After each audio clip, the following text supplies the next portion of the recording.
podcast is part of the Sports Social Podcast Network.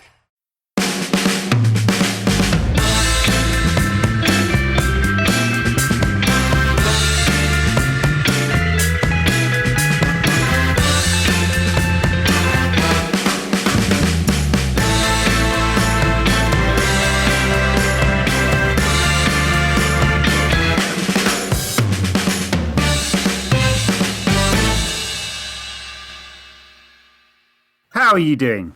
Yeah, I'm good, thanks. Are you a fan of egg chasing? No.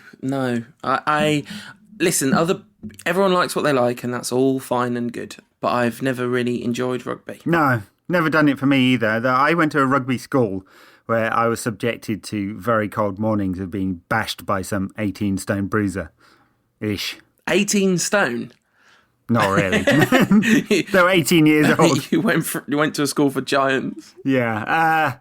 No, I've never really enjoyed rugby. It doesn't really do it for me. But it is the Rugby World Cup and all that, so people are talking about it. And England have just lost. So World Cup and England losing kind of go together. Can we not talk about it? No, that's it. Okay, good. Let's talk about football. Yay, proper game of round ball. That's what we like. Round ball, but the round ball was pretty good this week. 2-3-0 victories for United. Did we predict something close to that? I think we predicted 2-0, in the Sunderland. I think we both predicted 2-0 in the Sunderland game. Good enough for me. But first, there was Ipswich in the Carling Cup, Milk Cup, League Cup, Capital One, whatever it's called these days.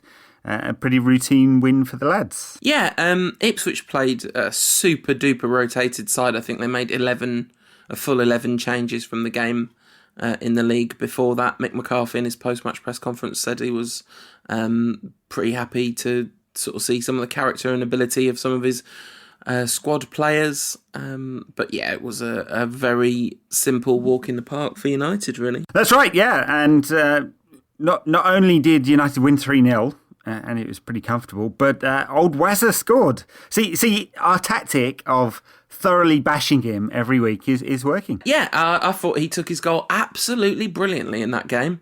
It was a very nice pass, a long ball, but a very well targeted one, and I thought he dealt with the defender extremely well and finished confidently. I was very pleased for him. It was a nice little moment. Yeah, found his level. Yes, although then he did score again in the Premier League. Against Sunderland, found his level. Yeah, I mean, look, the evidence is stacking up. 3 against Bruges, 1 against Ipswich, 1 against Sunderland, 1 against San Marino. Did he score against anyone decent yet this season? At this point, I just want him to put a hat-trick past someone to shut us up. That's where I'm at with Rooney at the moment. We shall talk no more about Rooney, except for the goal he scored against Sunderland, of course. But anyway, so not only did Rooney score, but there was an absolute blockbuster from debutant Andres Pereira. What a lovely free kick that was. Yeah, absolutely. I did a little guest slot on the Red Mancunian podcast last week, and me and Craig had a bit of a chat about Pereira and how just assured and comfortable he looked in the first team. It fits him like a glove, the first team, and it makes sense that he's on the fringes of it, but he looks ready to make a contribution this season, and it was a lovely goal, and very nice that Juan Mata left it for him. That's a big show of confidence in the youngster, because it was only 1-0 at the time. That's true. Van Gaal said afterwards that they've seen it in training, so that's why it happened. So he's just a super talented player.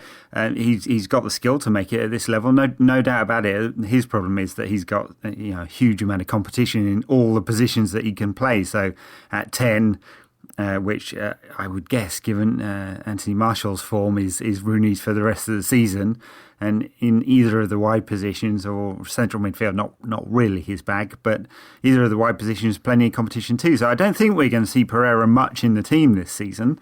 But it was great for him to get that game against Ipswich and score, and of course United got another game in the competition, so a few of the younger players will get a game again. Only you say a few, of course.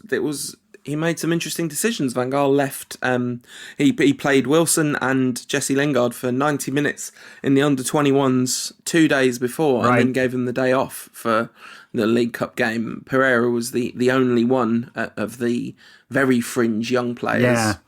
I did wonder wwhether last year's result at Milton Keynes didn't colour Van Gaal's thinking just a little bit there, right? So, I mean, he made a big show afterwards of saying we're already 2 rounds further than we were last time. Yeah, that's United got a bye in the second round, of course, because of entrance into the Champions League this year. So, clearly he just wanted to make sure that United won. So, very, very strong side put out. Even De Gea played, which is one you'd think that could be left for Romero, but no, not doing. And who is it in the next round? Middlesbrough at home, something like that. So yeah, a decent draw again. De Gea's kind of the one I didn't think he'd rotate on, just on the basis that he even played against MK Dons.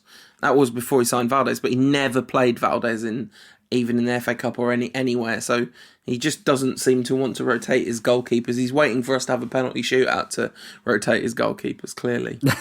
Yeah, so he rotates his penalty takers. Yeah. We know he likes to swap his goalkeepers out in mid-game, although I'm not sure I've ever seen De Gea in a penalty shootout. Do you think he'd rotate his goalkeepers if they didn't save a penalty? Probably not, because De Gea is very good at football still, it turns out. He got the captain's armband handed to him by the greatest human being alive, aka Bastian Schweinsteiger. Rooney went off, subbed off, remarkably. No, obviously just to protect his fitness. And he handed the captain's armband just by sheer force of will, that ended up with Bastian Schweinsteiger, because of course it would. Who else are you going to give it to? Schweinsteiger was like, nope, I'm giving this to David De Gea to make him feel good about himself, because I don't need it, because I already feel good about myself. Yeah, interesting, that one. Of course, there might be some people, and I can't say I fall into this camp, and maybe I'm a total hypocrite for it, but there might be some people that say perhaps De Gea shouldn't have the captain's armband, 3 or 4 weeks after he was desperately trying to leave the club. Yeah, and I think that's an understandable argument, but I think I think it misses the point of what happened in that moment. It was a symbolic gesture of Schweinsteiger telling De Gea that he's important to him and by extension to the rest of the club. Yeah. I mean, it's funny how the narrative is slightly different, though, isn't it? Because De Gea signed a new contract almost immediately after the transfer window closed.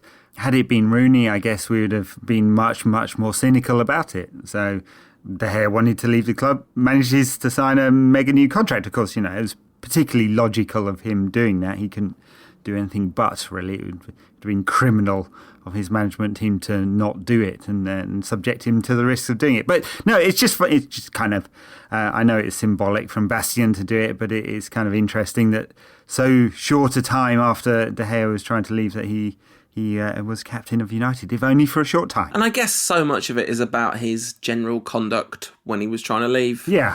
And, not kicking up a big fuss or anything. And yeah, not sticking out press releases and all that. And being clearly not miserable at United, and I think actually Rooney got a pretty hard time.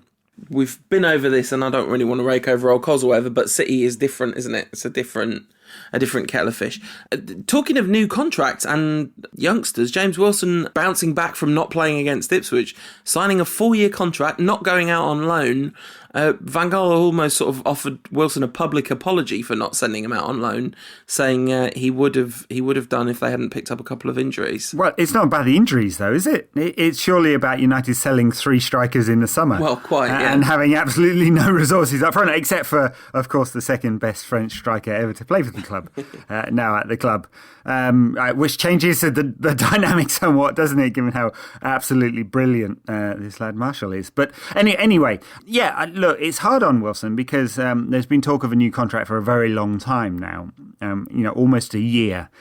Since it was first seemingly agreed with Wilson and wasn't signed. So, and certainly if I was him, I'd be thinking, hang on a minute, do I really have a future at this club? Because he's not even making the matchday squads at the moment, not for the Carling Cup, not for the league game against Sunderland. So there's almost nothing he can do to get anywhere near the squad at the moment. And he's just wasting his time playing at under 21 levels. He's far too good for that.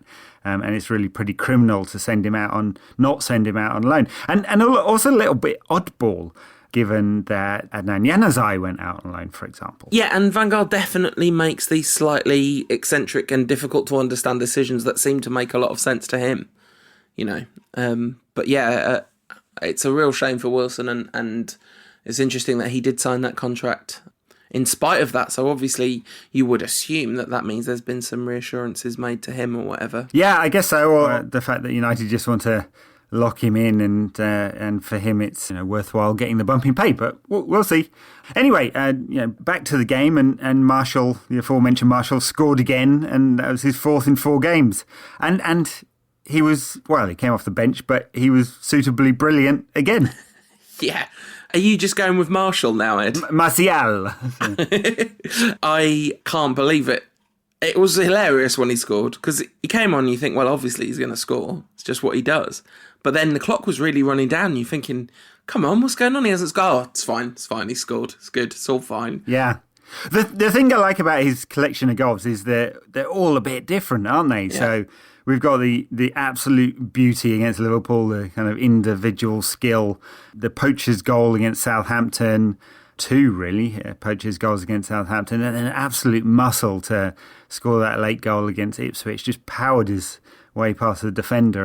And there was talk about how impressed the United squad have been with how physically strong he is. And I think that's one of the big things about how well he's adapted to English football. He's just built and all that pace and great upper body strength and great touch too. It's unbelievable to think he's 19. It's just physically difficult to process the fact that he's 19, because most 19-year-olds aren't that built, right?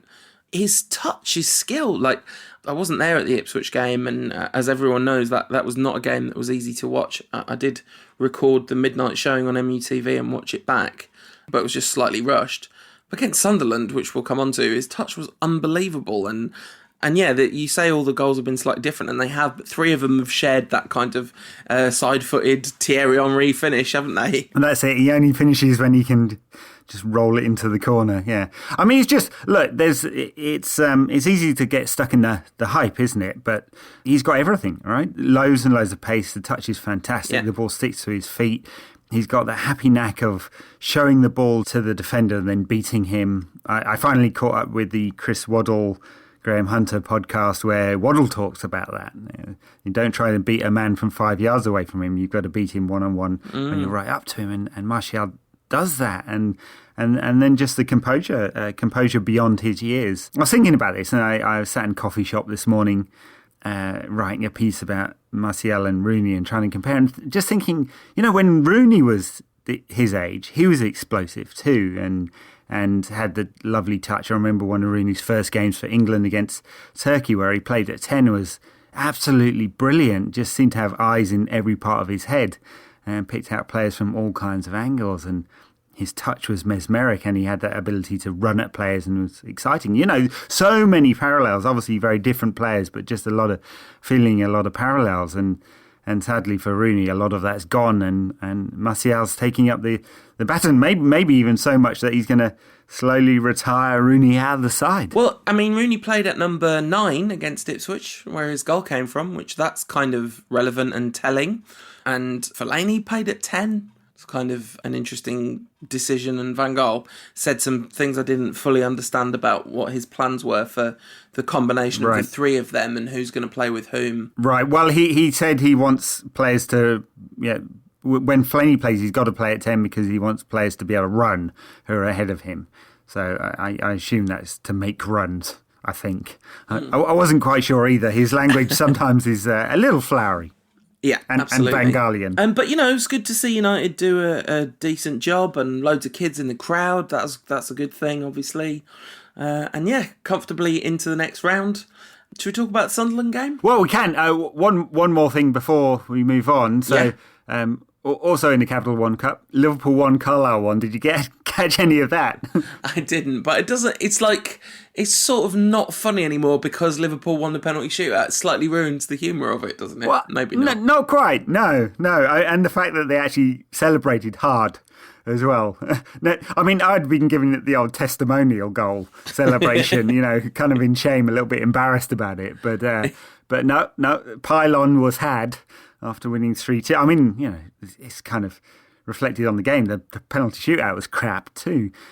Liverpool had something like 47 shots for their one goal, and Mario Balotelli did not play because he's not there anymore. But yeah, but he's been tearing it up in Italy and liking posts on Instagram making fun of Brendan Rodgers. Yeah. Well, anyway, on from that nonsense. Sunderland, not quite as bad as Ipswich, but not far off, are they, Sunderland, Well, that is? they're literally not far off, are they? At the beginning of the weekend, they were, 7 steps above them in the football pyramid sort of thing. They're a bad side, Sunderland. Oh, my God, so terrible. In the first half of that game, by the end, that is the worst not by the very end, but just before the very end, that's the worst I've felt about a United performance under Van Gaal, I'm pretty sure. I was just so dispirited because it was just like, oh my God, this is the exact Newcastle game all over again. And then when the board was held up for 4 minutes, something happened in that stadium. The crowd just really started trying to inject a sense of urgency into United's players, and there was just that moment where Blint picked out the pass and Mata with an absolutely brilliant run in behind, and finally the game could kind of really start. Right. But it was properly soporific, that first half. And as so much football under Van Gaal has been, right? I mean, it's not like this is outside of the pattern or anything. So it was pretty poor, pretty dull, and it did lack a lot of urgency. And United had 60 odd possession, as you'd expect. Actually, I think we were talking about whether United would get in the 80s in the possession, so not quite that. And Kadamol was flying into tackles all over the place, and actually Sunderland made a lot of tackles. And even John O'Shea was making tackles and trying to gift us goals at certain points. Good lad O'Shea, but it just wasn't great from United, and all that possession wasn't converted into some sort of real chances. And Sunderland defended well, but didn't have to defend brilliantly well for much of that first half, and kind of fortunate in a way that United got the goal right on half-time, because it would have been a very different half-time had they not, I guess. And what was it, a minute after half-time and Rooney scores and the game's over. But it would have been very different had neither of those things happened, clearly. That's nonsense and analysis, but if Depay hadn't scored, with seconds left in that half, it would have felt very different when United came out. Yeah, definitely. But it was brilliant they did, and you can't say they didn't deserve it. So they did. In that first half, I was sat in line with the second stripe of brightly coloured grass out from the box. So bang in line with the number 10 role, where the number 10's supposed to do their work. And you said we wouldn't talk about Rooney again, but sorry. I thought he did very well in the second half and really kind of grew into it and tried a few flicks and ran at players and generally looked a bit more confident. But in the first half... The butt's coming and you learn to ignore everything before the butt, right? Go on. But all that's relevant. I'm just setting the scene to kind of make it clear that this isn't Rooney bashing for the sake of it. But I felt sad watching him in that first half because he genuinely looked lost. He looked like he didn't... You say that game where he played for England looked like he had eyes everywhere. He only had eyes in the back of his head in this game because almost so much went backwards. And I don't think this was all on Rooney. I think the fact that you've got Memphis on one flank and Mata on the other, both squeezing inside every opportunity they get, and the whole middle of the ground gets... The pitch gets concertinaed, absolutely full of players, and Rooney's in there trying to pick out a killer pass and just giving up and knocking the ball back to Carrick or Schneiderlin. So the thing is, I think the best number 10s are able to find the right space, right? Or they shape the game around them, and just really just not a 10, and he's just not a natural in that area. And so people somehow think he is. So many tweets I see. People saying, "Oh, Rooney should play at 10." Rooney should... Just why? I just don't get it. I mean, because he likes to go deep. Just because he likes to go deep doesn't mean he's good at it. So he doesn't get himself into the right space. And I actually think he was much more dangerous when he went further forward in the second half. But anyway, obviously you're right, and the best number 10s find space. But even the best number 10s rely on it not being predictable for defenders, where the rest of the attack will run. I agree, and United were very narrow at times, and that hasn't helped him. But he's still got to be the man that's dictating play, and sometimes it just feels like he's a one-trick pony. When he gets it, he launches it wide right. Yeah, to Valencia. No, I don't want to have a go. Definitely coming on to the positives here. Darmian played very well at left back, I thought. Yeah, grew into the game. Yeah, I mean he can't attack in the same fact. We talked about his crossing anyway, not always the best, but he's not going to put any crosses in from the left because he does cut back onto his right foot. But he put in his usual work rate and defensively sound. So I think he's done all right there. The only challenge with that, of course, is it kind of locks Tony V into the side for a while. I'm not sure I'm happy with that. No, it's definitely a problem. He's got big admirers, Valencia has, and he does bring some qualities to the side, but his attacking play is just upsettingly bad a lot of the time. One other thing that was kind of odd about the game, Schweinsteiger didn't play, but Schneiderlin and Carrick did. Just a little unnecessarily defensive, wasn't it? 2 out-and-out holding players against Sunderland. Yeah, incredibly so. And that was like exactly what happened. Well, it wasn't exactly what happened in the Newcastle game, but in the Newcastle game, he brought Schweinsteiger off and put Carrick on, making it Carrick and Schneiderlin at a time when we needed a goal. And it did seem like an odd, slightly unbalanced selection. And you sort of imagine he's got half an eye on Wolfsburg. But then I'm thinking, or is he going to play Herrera in midweek? If he plays Herrera and Schweinsteiger in midweek, it makes perfect sense, but I can't see that happening. Seems really unlikely against Wolfsburg, although... I mean, he did it away at PSV and everyone was wondering why, because in every other game this season and during the pre-season, he's played 2 holding players, basically. Yeah, although, like, having Schweinsteiger as one of those holding players is a totally different kettle of fish. Because talk about a man that can find space. It's absolutely extraordinary, the difference of where he puts himself on the pitch to receive the ball compared to, he's just incredible. I'm speechless about Schweinsteiger. Ferguson and world-class players has come up a lot this week. I find it very hard not to describe and fit Schweinsteiger into the category of just absolutely world-class centre midfielder. He's in Jamie Redknapp terminology, a top player. Top player. Yeah, absolutely. No limit on the tops. But yeah, a weird formation, and that didn't help Rooney either, because he had very little support from behind him in terms of people that would overlap him and create space for him. So he had a difficult job, but he also didn't do it very well. So positives, Martial. Oh my goodness. In that first half, there was a moment where I was watching it and I just kept thinking he was about to fall over under the pressure of the tackle or somehow give the ball away. But no, he just kept going until he was kind of chopped down right on the edge of the area and picked up a free kick in a very dangerous spot. He's just brilliant, isn't he? He does absolutely everything you need from a number 9. All right, he makes runs constantly. He's great with the ball at his feet. He's great running into channels. He's got absolutely blistering pace. His first touch is fantastic. Not the kind of, as you call it, the soft touch, which we didn't talk about that absolutely beautiful touch from Juan Mata against Ipswich.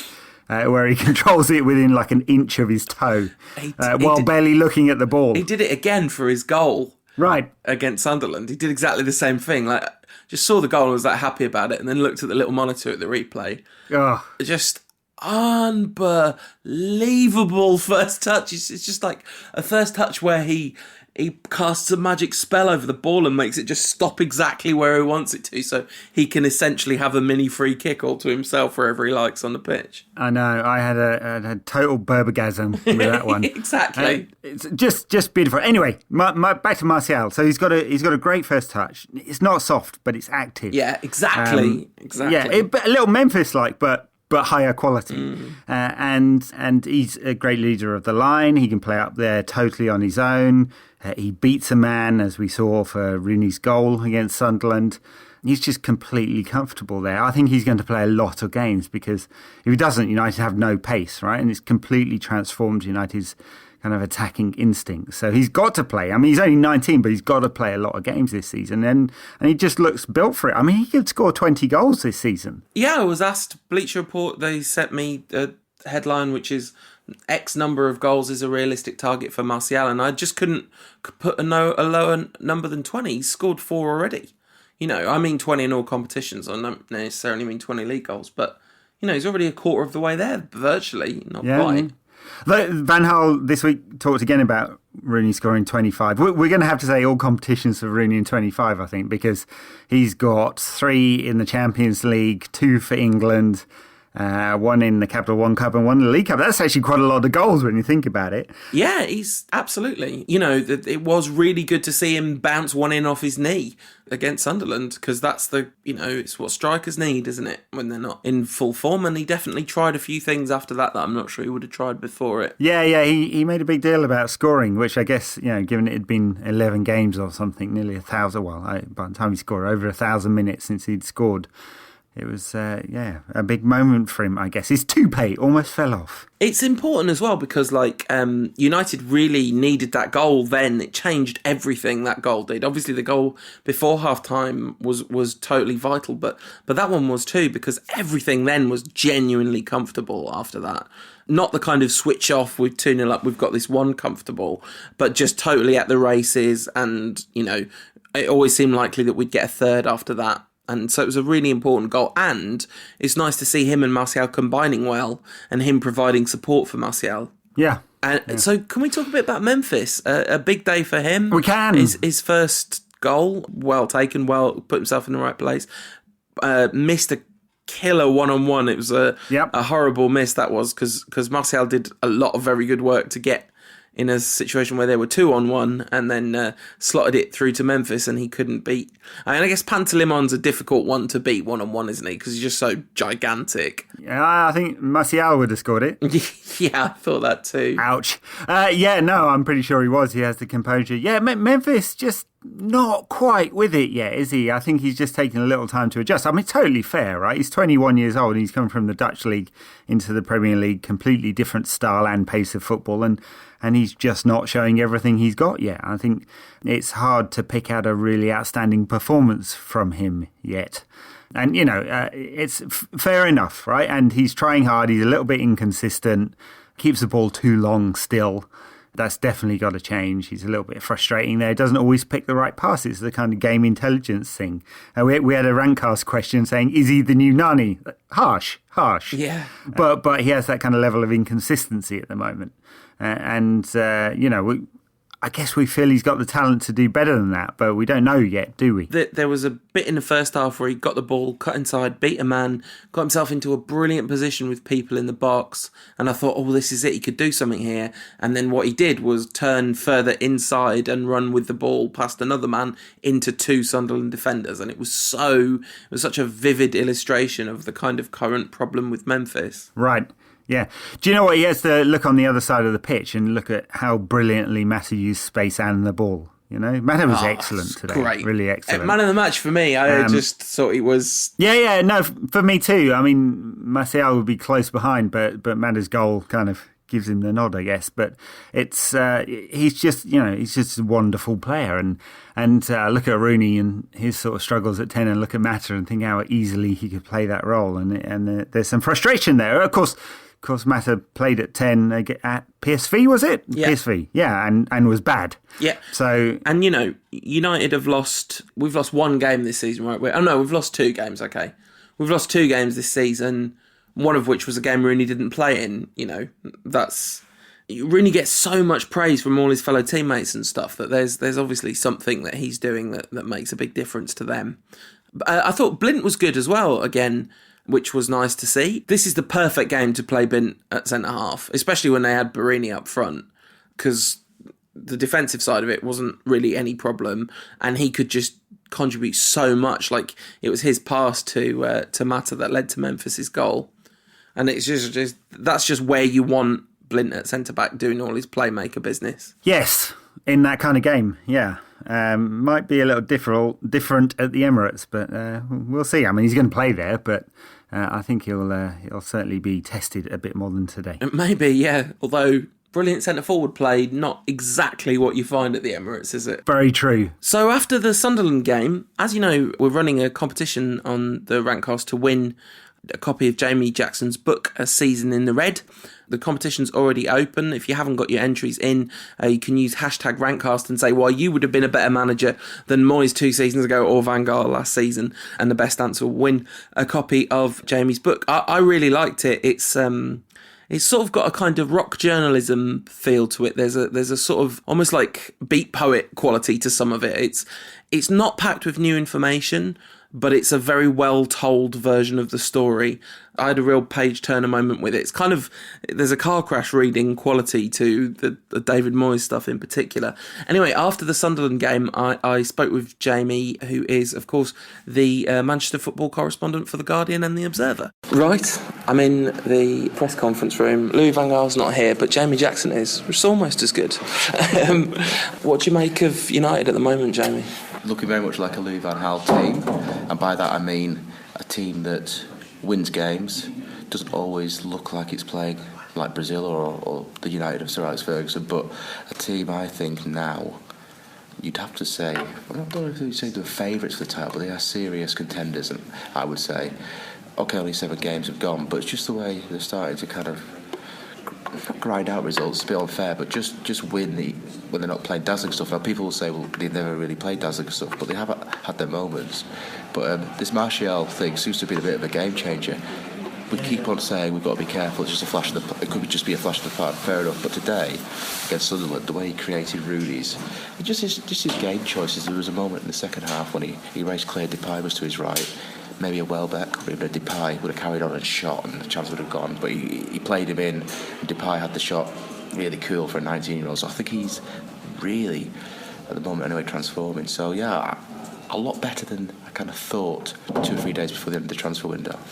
I've been really surprised at the amount of difference Martial's made, and that it's almost like the team makes sense in a way that it didn't before. That's a really nice way of putting it, and I think the way that Van Gaal plays, which is quite, I won't say sideways, but it's a little bit kind of careful. You need a really fast guy up top, because then it stretches teams and gives that sort of that space, and he's obviously got that. I think you get more out of Rooney at number 10. I know that, from what I can see on Twitter and people, that he's continuing to get criticism of Rooney, but he scored today, and I just think you get more out of him.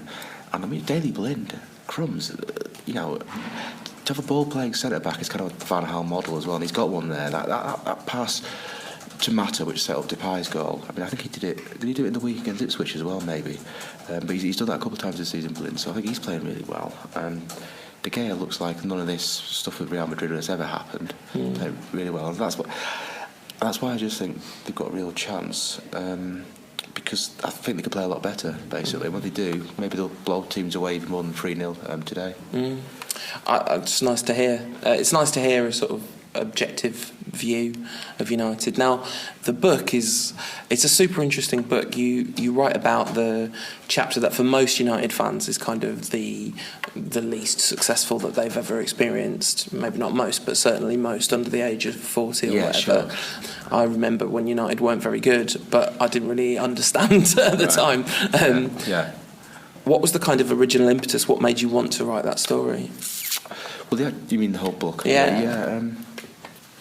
Because, to be honest, I think it was a story waiting to be told. United post-Ferguson, you've got this most successful manager in Britain's history, the history of British football, for 26 and a half years. And the club, it doesn't crumble, but it kind of almost instantly was on its knees under Moyes. It's just a great story. You've got Ferguson, he's still around, as we know. He's got this book out at the moment. He continues to sort of be a figure, even though he's retired in British football or English football. So you've got this sort of this genius, I'd easily call him. And then you've got this David Moyes comes in, who's kind of almost the opposite. He's quite deferential, he's quite dour the way he plays football. And just that in itself is drama, what happens there. So even the story of his season, which I know United fans don't want to recall necessarily, I think it's still really dramatic. The fact that not because he didn't win anything, but the way in which he didn't win anything and it just crumbled. And so you have that, and then you have Van Gaal coming in, who's very much his own man, again opposite to Moyes, a different kind of his own man to Ferguson. If you understand what I mean, they're both really strong characters. So for a writer point of view, it's a story waiting to be written, and also someone who wants to write actual novels. That's sort of my ambition. It really lent itself to that sort of style. That's why I did it that way, because you and I in the world know the story. There's some stuff in there that is relatively new, sort of insights, and the sort of famous scene with Moyes where he doesn't particularly pleased with the newspaper coverage of how Van Persie was to be up top and Rooney to be a standby, in Sydney. That's all new, but the actual story we all know. So the challenge was to write it in a kind of hopefully page-turning way, and because of the material, I think it kind of almost writes itself.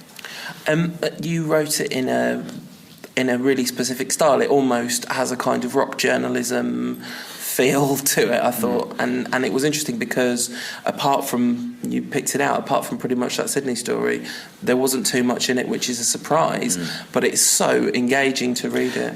Yeah, and I think what happens is sometimes you get stories which, as they unfold, everyone can't believe it, or with Moyes, what is going on here, but then actually, if some time passes, if you go back over it, it's actually even more dramatic, than maybe you've thought at the time, because you have the context of the before, the Ferguson figure, then the after, the Van Gaal. So I think it was worthy of a sort of novelistic approach. I've obviously, I've written novels before, but I haven't published, but I've written them, so I kind of know, I recognise that sort of material. And yeah, I mean, even Ed Woodward's an interesting character. He's like the sort of fourth character. You've got Ferguson, obviously, Moyes and Van Gaal, but Woodward is obviously a very interesting character. You've also got the character of Manchester United, if you understand what I mean. And, just with Woodward, for me, Manchester United now that Ferguson's gone and all that power and that kind of control and just the serial winning that gave him all that has gone, it's really Woodward's club now, or whoever the top, in my opinion, whoever the top ranking executive is, because the commercial operation, the way it's driven forward, how they want to sort of conquer America, just the sheer amount of money they make here. It's almost become, Van Gaal, don't get me wrong, is in charge of the football affairs, but really this club now, I think in the future will always be the top ranking executives, and I think that in itself is of interest, So there you go, there's another little ingredient maybe. You seem to like Woodward. Yeah, sure.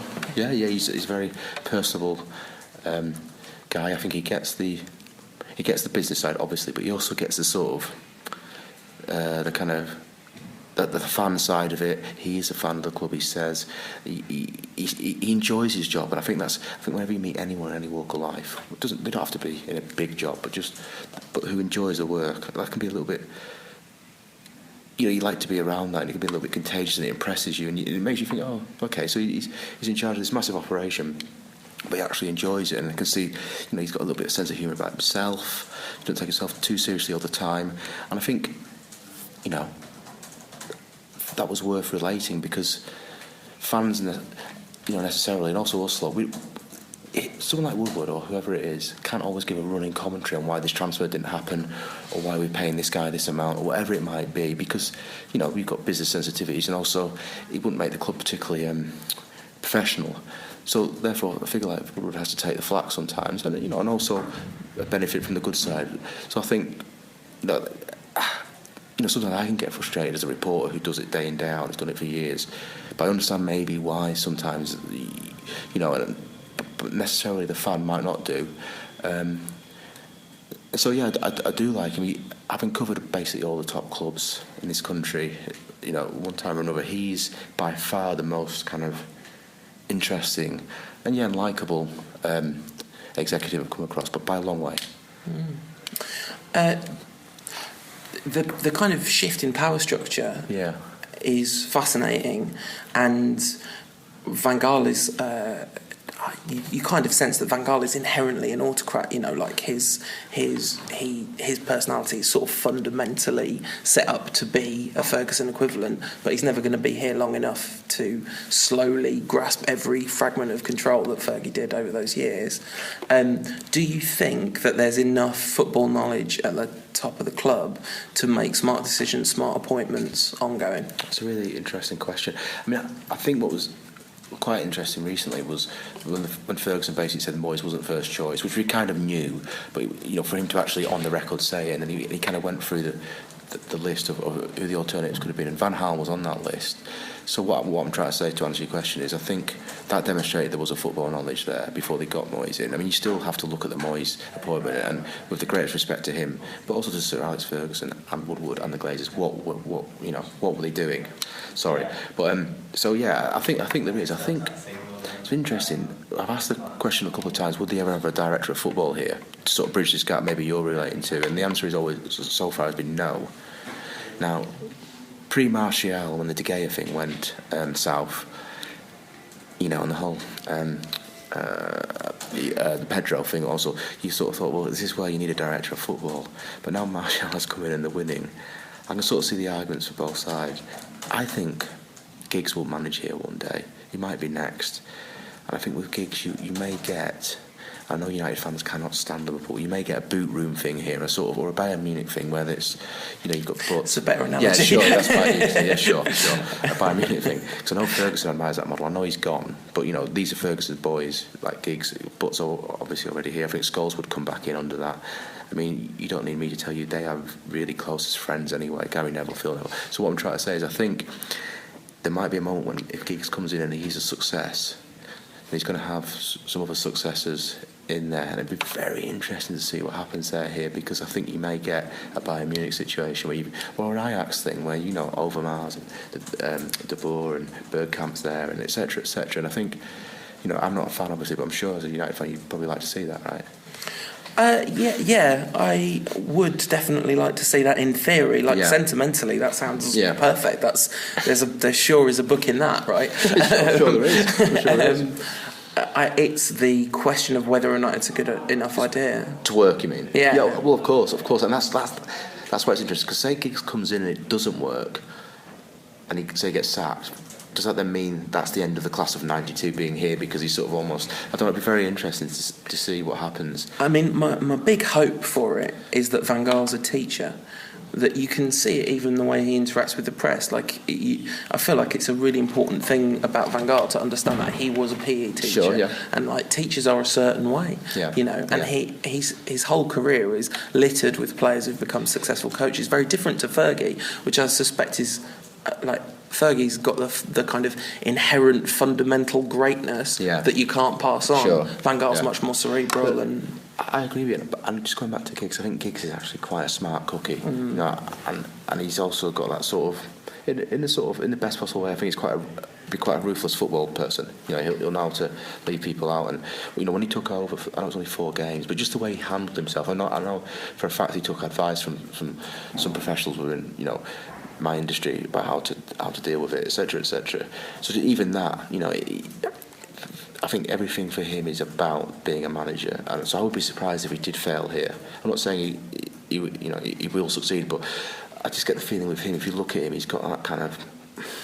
He's probably more like Ferguson than say anyone else that I've come across in that sort of steely-eyed, knows what he wants and will get it. I mean, if you just look what he did as a player, I know it's old news, but blooming heck, it's unbelievable to go that long here, under Ferguson as well, So he's learnt from him, and I would suggest he's bright enough he will have picked up loads of stuff from Ferguson, but he'll still be very close to Ferguson.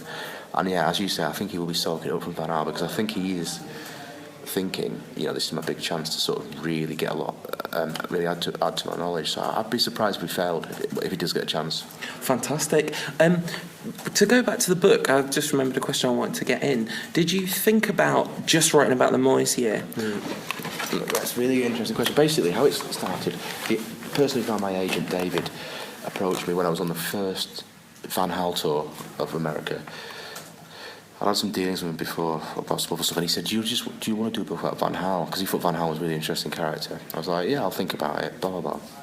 So it was always going to be a Van Gaal book, but what happened was, when I sat down to do sort of some chapters and there's like a proposal, synopsis, etc., that you send to publishers, I automatically started writing about the Moyes thing. Just that whole scene, at the start of the book when he's on his own in the office, that to me is so cinematic and so dramatic. It's actually true. So I found myself writing about Moyes, and the more I wrote about Moyes, the more it was like, well, if you're going to do Van Gaal, you have to put really have to do Moyes. And so it was actually the other way around. It was going to be Moyes, just Van Gaal, but as I say, because of how it sort of Germanically came out with Moyes. I mean, obviously the people that own the books split into 3 books. It's also got a prologue and epilogue, and the 3 books are obviously Ferguson, Moyes, and Van Gaal. Now, Ferguson book only has 2 chapters because obviously he's retired, but one of those chapters about Edward Wood. The point being how he takes over from Ferguson, if you like. But even Ferguson deserved a book, even though he's retired, because kind of the whole book, he's still a figure in it, isn't he? I don't know if you've read it all, but he's still sort of, and that again is, without wanting to sound a little bit, it might sound a little bit pretentious, but it's almost like kind of Shakespearean, that idea of a sort of, not a ghost, but someone who's sort of looming there as a big figure. It's all here, So this is what I'm sort of was getting at. When I actually sat down with this, I thought, blimey heck, you'd have to be really, really. You'd almost, anyone could basically write this, to be honest, because it's such, the material's all there. You just almost have to just get it all, all down. I'm now thinking about my next book, and I think it's difficult to come up with such as good a subject, I think. And what's been pleasing is a lot of people have said to me, kind of what you've said maybe, that, yes, I read it in 2 sittings, so I couldn't put it down sort of thing, and that's because of the stories, This is the good thing about sport, especially football, Premier League. It is like the stuff of drama, but it's actually true. This is actually real people involved, and I think that gives it maybe an extra edge. It's sort of both true and peculiarly not true, because they are real people, but we give it this heightened unreality, right? Because it's just people kicking a ball around ultimately when you get to that to me is like the beauty of it. You're right, it's sort of, it completely doesn't matter, but then at the same time it really does matter to people, and I think that's the beauty of sort of, we've just watched this game today, and if United had lost, I'm guessing your weekend might not be sport, but it wouldn't be great, right? Yeah, and that's, it really, people really care about it. Yeah. It's a beautiful thing about sport. It sort of serves a really nice release and function for people, because it matters so much, and it doesn't. And so you've got, these figures we're talking about, like Ferguson and Van Gaal, these are really intelligent, accomplished men. It's a game, and I just find something really fascinating about that. How it's so compelling, despite the fact that actually it's not war. It's not war. Mm-hmm. I'm not reporting on war. You're not reporting on war. But at the same time, and this whole thing about it being hyped as well. Again, I love all that, even though it is a little bit silly. I find that quite amusing. Yeah. Quite entertaining. And that's kind of why I wanted to do sport as a reporter. Why I wanted to do football. Why I wanted to do Manchester United, because through those 3, sport, football, Manchester United, you're ending up, I think, with the most compelling soap opera of the whole lot. United, it's just, if they lose, everyone, because of the interest. I know there's millions of people who don't support United, but they still want to see United do badly, and that in itself is interesting. Yeah. It shows how much it matters as a sort of cultural phenomenon. Mm-hmm. Brilliant, thank you for your time. So thank you very much to Jamie Jackson for chatting to me. It was a really, really interesting and engaging chat, and you can see he really loves covering Manchester United. Great stuff. Yeah, I've shared screen time with Jamie Jackson, although we weren't in the same place at the same time. In fact, I did about half an hour's worth of recording for the Guardian's pre-season video preview, which was cut down to 30 seconds, which might tell you something about the quality of my insights. So have you got any quality of insights on offer for people that have asked us some Rantcast questions? Always. This one would need bleeping if I was to read it word for word, but at AW Scotty says, how good is Antony Martial? Good. At 987_Sean says, is it too early to sing 12 Days of Cantonar? Yes. I don't know. The X Factor has started, hasn't it? Or has it? I don't really follow these things, but I'm assuming it has. I think that's when we can start singing 12 Days of Cantonar. Okay, cool. Because that means it's nearly Christmas. Is that what you're saying? Yeah. Okay. Yeah, I guess so. I think you should at least wait until the clocks go back. And really, ideally, December the 1st would be the first outing of that. But anyway. Is Arsenal's season over yet? No, definitely not. It was really interesting to hear Jamie say that he thought United were genuinely serious contenders for the title. We didn't talk about this when we talked about the Sunderland game, but of course it means we're actually top of the league for the top of the league. The last time we were top of the league, Alex Ferguson managed Manchester United. Can we have him back, please? Yeah, it's some interesting things this week. Fergie said he's launched his new book on leadership. Have you read it? No, have you? No, I can't bring myself to after that last Paul Hayward ghosted one. Yeah. There actually really haven't been very many good Fergie autobiography type Fergie books. Sadly, all the best ones are written by other people, as you'd expect with Fergie, I suppose. But he said a few things. He talked about his 4 world-class players. I mean, of which he's clearly had very, very many more than that. So I've got a question for you. I've got my own theory about this, but why do you think that's what he said? Why do you think he said that? I'm not sure. Go on, give us your theory. I don't know. He picked out the 4 men he thought made the biggest difference for him over his 20 years. And that's reasonable that you could say those are the 4 men that made the biggest difference for him, although don't know if you could really have Ronaldo in the list of players who made the single biggest difference. I guess 2008 and all that probably wouldn't have even been that close without Ronaldo, and he did catalyse Fergie's last great team. But I mean, Rio Ferdinand, Peter Schmeichel, I don't see why you wouldn't have Van der Sar there. You know, there's not a team in the world that wouldn't have taken Van der Sar as their keeper, except, I guess, Juventus. For more, not just because he didn't do well there, but also because of Buffon. Roy Keane! Roy Keane's the best midfielder of his type I've ever seen. I know. Well, Keane, Van Nistelrooy, Yeah. Beckham, Schmeichel all had their run-ins with Ferguson, although Schmeichel didn't really have a proper fallout with him. Ferdinand didn't. So, I mean, you could say it's Fergie's latest tome on getting even with various players. But yeah, no, look, I don't know how you... It's obviously just a silly term, really, isn't it? Because there's nothing you can kind of put data around or numbers to, really. So it's just purely subjective. But if it was something like, would you get in the best 11 on the planet at that time in your career, or at one time in your career type test, then all of them would. Keane, Van Nistelrooy, Beckham, Ferdinand and Schmeichel. I don't think I'm missing any out. I mean, Irwin was fantastic, but I'm not sure he was ever the best left-back in the world. Ditto Gary Neville, really, and a few other great starts, but I think those 5, definitely. Yep, Stanwood as well, although he was only at United for such a short time, you could see leaving him out, really. But that you've just essentially selected my list. People argue about Beckham, but Dan Harris shared a video of Beckham's 98-99 season. Awesome. And voted the 3rd best player on the planet that year. Yeah. And not just because he was handsome either, but because he was unreal good. Like, David Beckham was so good. Anyway, I wonder how much of it is Fergie fundamentally assigning the most maximum amount possible credit to himself for United's success in the time that he ran the show. And look, I did all this with only 4 world-class players ever, and yet I was still the greatest of all time. And he was, that's not to take away the fact that he was. Yeah. The thing that was so difficult to reconcile was the letter that's in the book that was doing the rounds on Twitter that he sent to Cantona.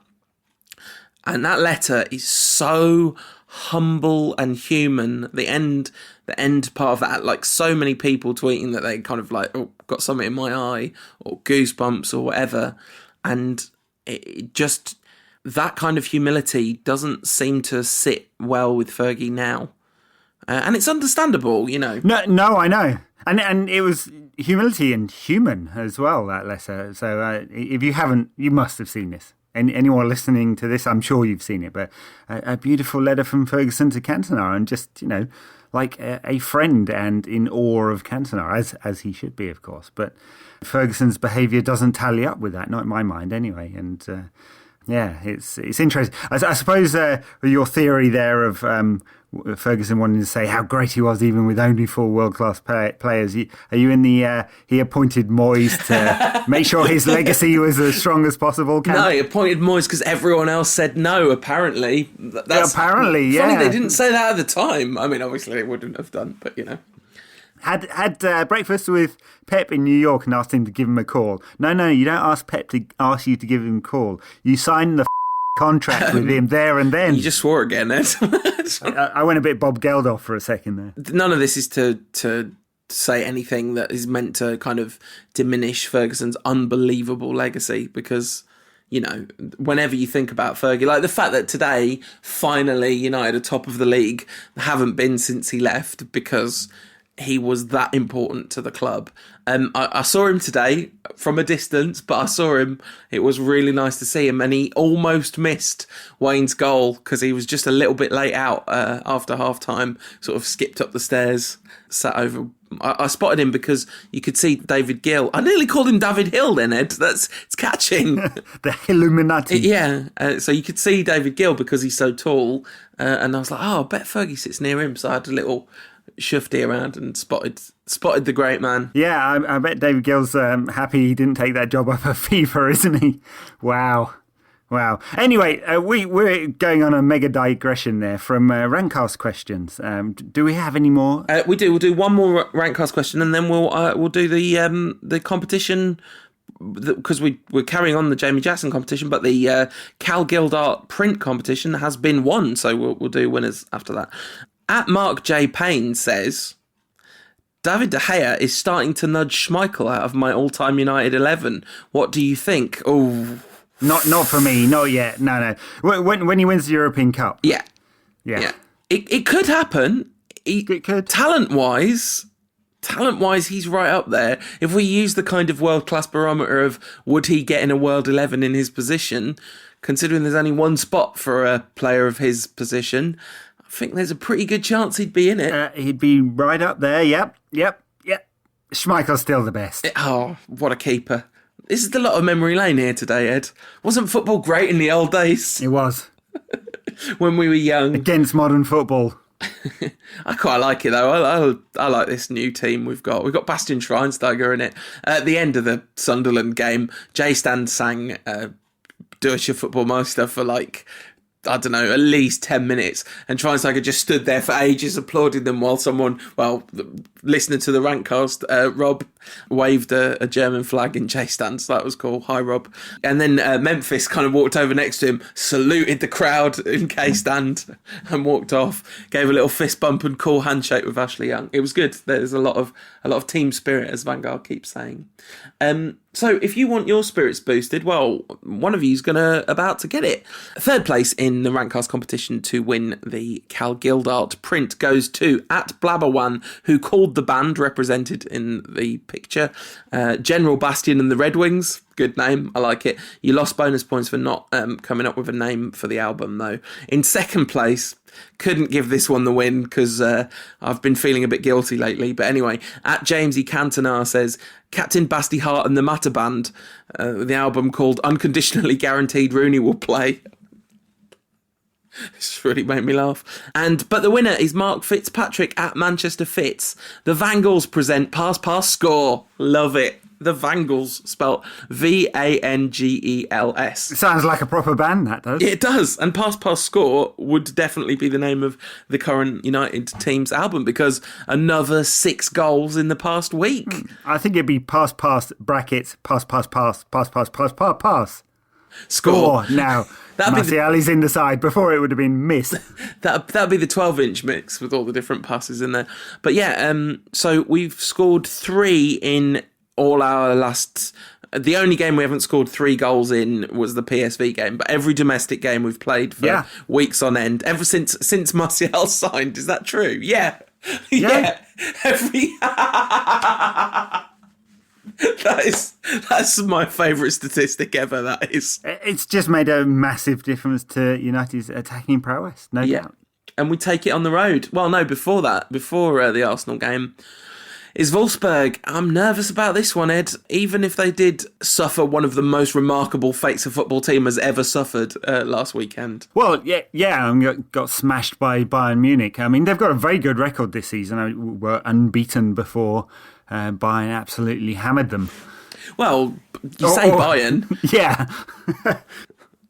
Robert Lewandowski. Everyone must have seen this by now, but he scored 5 goals in 7 minutes or something. 5 goals in 9 minutes, which prompted me, I'm not ashamed to say, to check out whether Rooney had scored 5 goals in 9 months. You're a bad person, Ed. I'm a bad person. It turned out he'd scored 6 league goals in the past 9 months. And I thought... you can't, just no excuse. At that point, I was hoping Lewandowski would score another, so I could do that tweet. All right, to that person that said this is just us laughing at our own jokes, I want to make it very clear I was laughing at Ed's joke there. That's right, and we haven't made a snide comment about Louis yet. No. We don't really do that, I don't think. I thought a lot of his criticisms were entirely fair, but not that one. But Wolfsburg are a very, very good football team, and it's going to be very difficult to beat them. That's my analysis of that game. I think it's a big task, and a win here would be absolutely massive. Right. I mean, at home, so United's still favourites, but this is a really good side, and they lost Kevin De Bruyne, of course. Huge loss to them. Went out and spunk 20 million euros on Julian Draxler, another fine young player. And they've got options up front in Dost, who appears to have the shirt at the moment, but also Max Kruse into the German international. They can even call on Nicholas Bentner, although I'm not sure that is likely to happen. He does like score for them. Yeah. He's got a decent record for them. Andre Schürrle's there at the moment. They have Dante Naldo at the back. Ricardo Rodriguez, one of my favourite fullbacks in Europe, aside from Luke Shaw. Loads and loads of good players. They're a good side. Yeah, a point about their centre-backs. The 5th goal was just hilarious because as much as it was Lewandowski pulling an absolutely extraordinary feat of football that he probably wouldn't have done if he hadn't scored 4 goals in the previous 9 minutes. But the defenders just looked like, oh, what is even the point anymore? They just kind of parted and were like, yeah, go on, score another one. You might as well. It doesn't make any difference now. I know. I was a bit disappointed with Lewandowski. He should have tried a scorpion kick or something at that point, shouldn't he? He really should have just your standard flying overhead scissor kick type stuff. We could do with seeing one of those. But yeah, I mean, they've got quality all over the pitch. Any areas that you would sort of describe as a potential weakness for Wolfsburg? No, I mean, clearly you're going to look at those 2 central defenders who are not the quickest, right? So, and Benaglio, decent keeper, not brilliant. But, they're a very solid side, very solid, as you'd expect for a team that is likely to finish 2nd or 3rd in the Bundesliga this season. So, very high quality side. They'll cause United problems. They tend to pack midfield. They often play with a defensive midfielder behind 4, and United will have to break them down. And that's been a bit of a problem sometimes against teams that will, quite happy to play quite narrow. So United will definitely need to play with lots of pace. So I'd be really surprised if Martial doesn't play. I mean, he has to, doesn't he? Yeah, at this point, surely we'd be surprised if he played any game, if he didn't play any important game. Right. But the truth is that Wolfsburg have players from midfield who can break ahead of the ball, and that's going to cause United problems on the break. Definitely going to cause United problems on the break. So, I think there could be goals in this one. I don't expect Wolfsburg to solely sit back and expect United to dictate the game. So I think with that in mind, it's the midfield combination is going to be really interesting. Maybe Schneiderlin and Schweinsteiger, but then obviously you lose what Carrick gives you. But Schneiderlin's looked pretty solid defensively, hasn't he? Seems to be kind of growing into United a bit, I thought. Yeah, so someone sent us a stat, Premier League games only, but since March the 9th, 11 games with Carrick, 11 games without him, 11 wins out of 11 with him in the side, and 2 wins, 3 draws and 6 defeats with him out of the side. There you go. Correlation and causation are, of course, not the same. Absolutely. But yes. That is a significant link that's probably... a good answer for any time that Rooney scores with one off his kneecap. Schweinsteiger, you just have to play Schweinsteiger. He has to play Schweinsteiger. If he doesn't, I'm going to get very upset.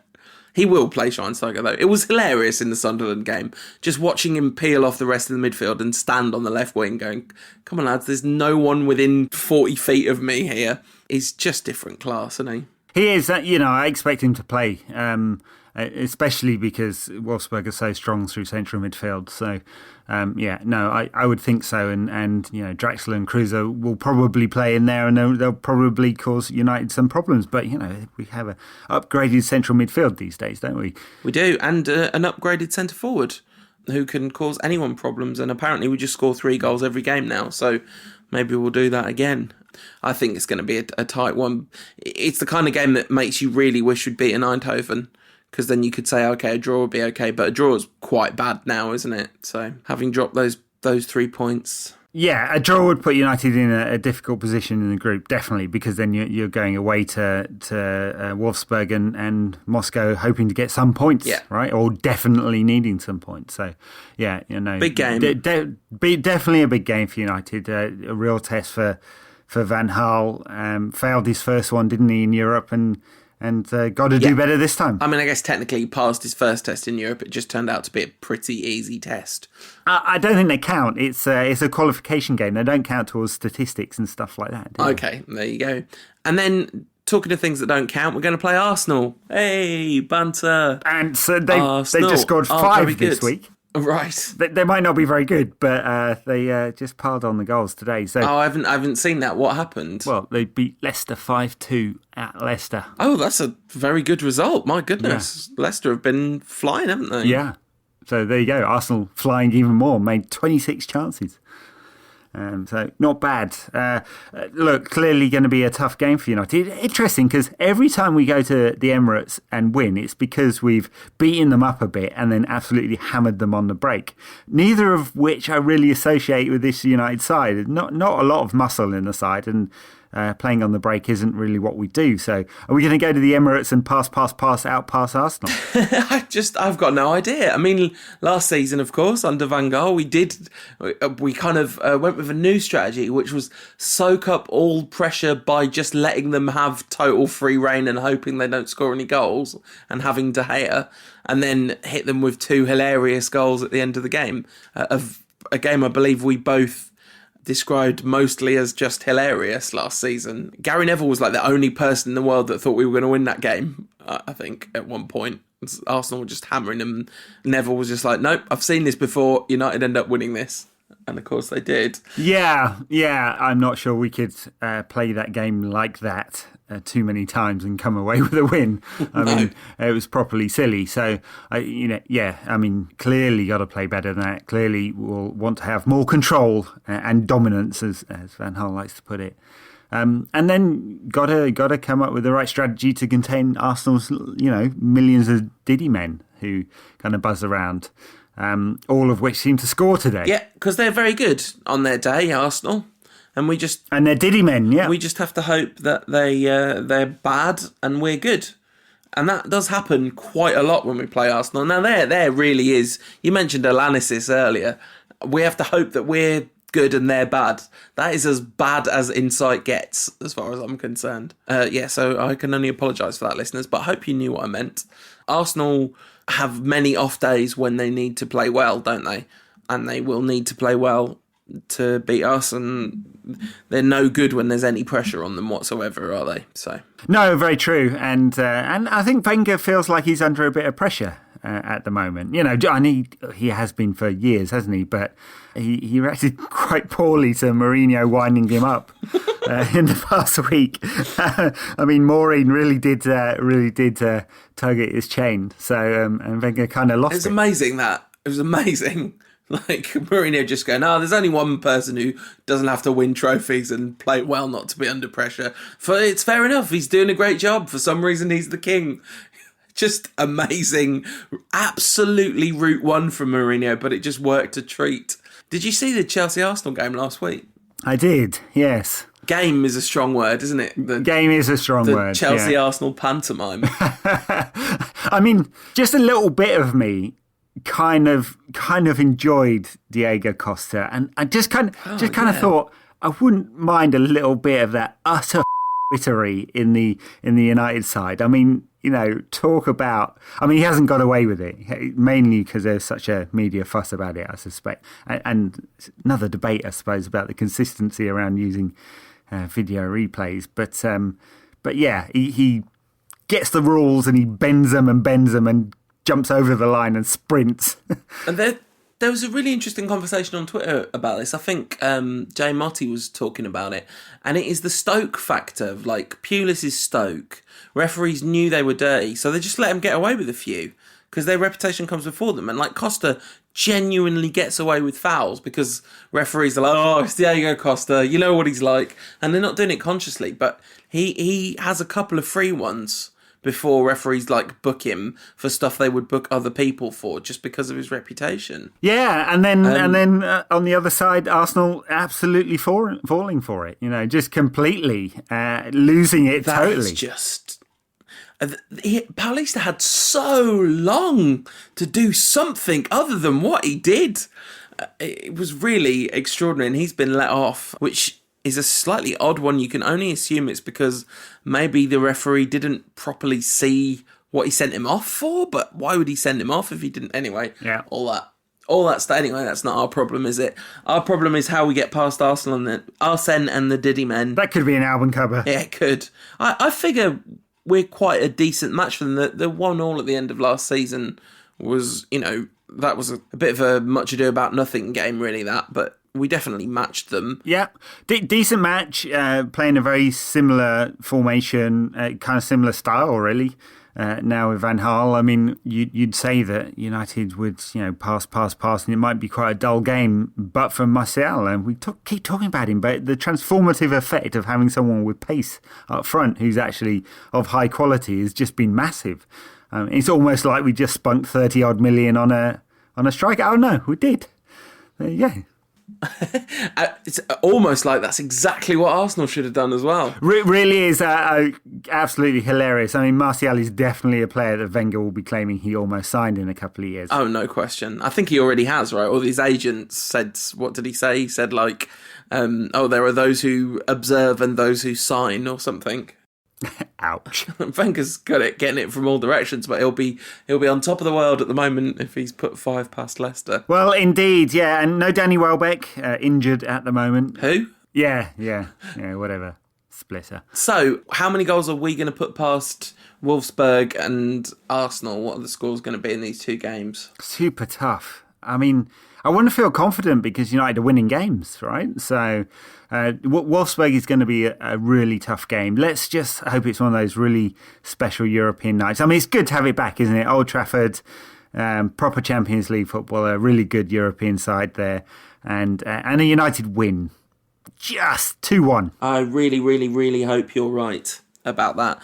I think I have to use heart over head because I can't predict anything other than a United win for that game because it's just so important. But what I secretly really think is that it's going to be a problematic draw. But I do think we'll beat Arsenal because that is definitely something we do. It is something we do, yeah.